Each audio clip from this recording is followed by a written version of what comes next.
Pon la cabeza aquí. Ya sabes que es importante que te quedes quieto para esto. La mayoría de los sabios están demasiado discapacitados para pasar por un escáner cerebral, pero George Widener está preparado para intentarlo. ¿Qué tal estás? ¿Estás cómodo? Sí. Bien. Este es un día especial para la neuróloga Joy Hirsch. Esta es una oportunidad muy poco habitual. Ver el sistema de circuitos neuronales funcionales de un individuo con mucho talento. No sabemos mucho sobre el funcionamiento de los cerebros especiales. Hirsch escaneará el cerebro de George para ver qué regiones son las más activas cuando lleva a cabo sus asombrosos cálculos. De ahí no va a pasar. Le hará una pregunta distinta cada 4 segundos. Algunas deberá leerlas en un monitor y otras simplemente tendrá que escucharlas por los auriculares. ¿Qué día de la semana fue el 3 de mayo de 1999? No se le permite moverse. Simplemente tiene que pensar sus respuestas. ¿Qué día de la semana fue el 15 de abril de 1988? El experimento dura 1 hora. Bien, ya te puedes quitar los auriculares. Eso es, muy bien. Perfecto, ahora eso es. Levántate poco a poco. Vuelve a equilibrarte. Cuando sale, George parece tener una especie de resaca numérica. Estaba pensando en Al Capone. Lo arrestaron el 4 de mayo, ¿o no? Lo metieron en la cárcel en 1932 y tal día como hoy murió. Vaya. Bien, George. Lo que quiero hacer contigo es un viaje alrededor de tu cerebro. ¿Qué te parece? Mucha suerte. Bien, allá vamos. Vamos allá. Nos interesa entender qué partes de tu cerebro en concreto están activas cuando haces esa gran destreza que tienes. Sorprendentemente, Joy Hirsch descubre que el cerebro de George, aunque tiene una estructura normal, está misteriosamente iluminado con actividad en zonas no esperadas en el momento en que George está calculando fechas. 3 de esas zonas suelen utilizarse para reconocer palabras y formas y para empezar el movimiento. Veo actividad en las zonas motrices y no te estabas moviendo en absoluto dentro del escáner.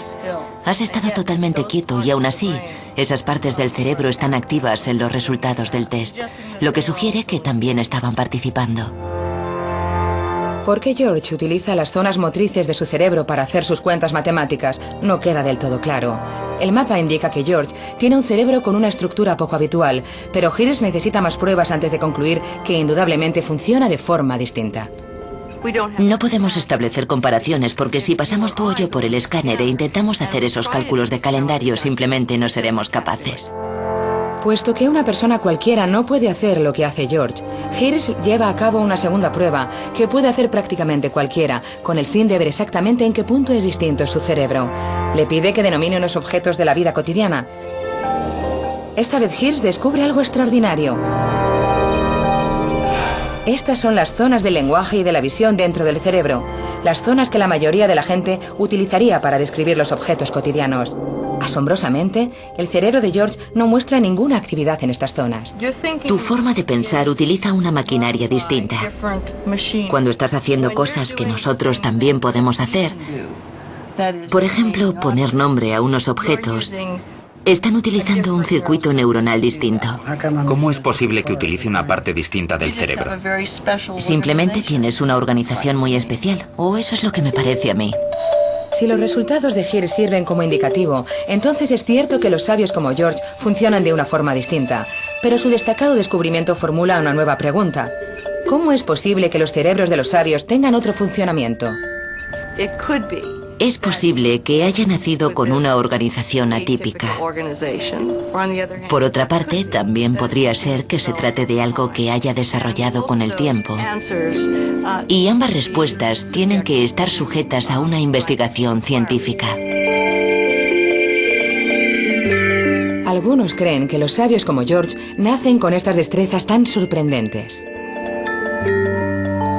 Algunas personas dicen que no es que los sabios desarrollen nuevas destrezas o que aprendan nuevas destrezas, sino que se liberan de la tiranía del hemisferio izquierdo. Para Darrell Treffert, la historia de cómo surgen los sabios empieza en el útero, cuando los dos hemisferios cerebrales luchan por la supremacía. Cada hemisferio suele desarrollar funciones distintas. El izquierdo se considera que predomina en el pensamiento del lenguaje y de la lógica, y el derecho en el del arte, de las matemáticas y de las capacidades musicales, el dominio de los sabios. En el cerebro del feto, el hemisferio derecho suele terminar de desarrollarse antes que el izquierdo, lo que hace que el izquierdo sea más susceptible a la hora de dar cobijo a agentes que puedan alterar las funciones cerebrales. Treffert considera que el principal culpable es la hormona masculina, la testosterona. En el feto en desarrollo, los niveles de testosterona son muy parecidos a los de los machos adultos, muy altos. Treffert cree que en casos muy contados este flujo de testosterona interfirió en el ensamblaje del sistema de circuitos neuronales, lo cual provocaría una maraña de malas conexiones. Es decir, que tenemos un hemisferio izquierdo expuesto a la testosterona que está circulando, por lo que terminamos con el hemisferio izquierdo dañado. Con el hemisferio izquierdo en peligro, el derecho se compensa. En este sentido, el sabio es liberado de la influencia lógica que suele ser habitual del hemisferio izquierdo, lo que le deja más libre al derecho, más creativo. Digamos que somos una sociedad de cerebro izquierdo, es decir, se nos da bien el habla y el lenguaje de forma lógica y secuencial, y ese es el trabajo del hemisferio izquierdo, y es maravilloso, un hemisferio maravilloso.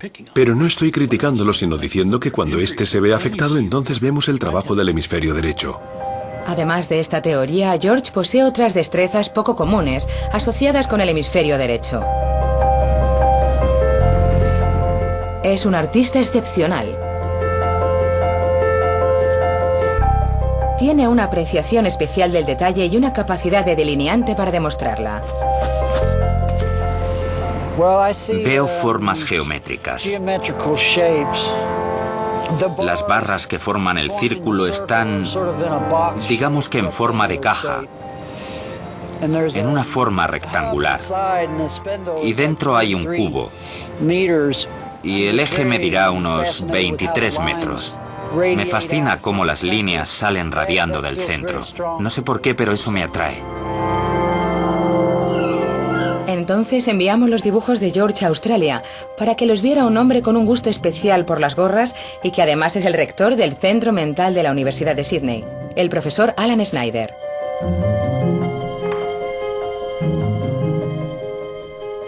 Ha representado el London Eye con una realidad exquisita, fotográfica.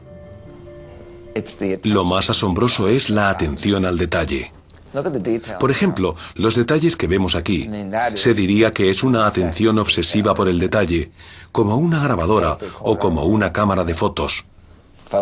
Graba todos los detalles, típico de los sabios. El dibujo imaginativo de George se parece a otros que adornan la oficina de Snyder, obra de una niña pequeña llamada Nadia. Nadia es una niña con un autismo muy marcado. Tiene 3 años y medio y dibujó esto. Recuerda a Leonardo da Vinci. Muestra una perspectiva real sorprendente al representar a este caballo al galope. Nadia dibuja caballos preciosos, pero tardó en desarrollar el lenguaje. Cuando lo hizo, misteriosamente perdió su talento a la hora de dibujar.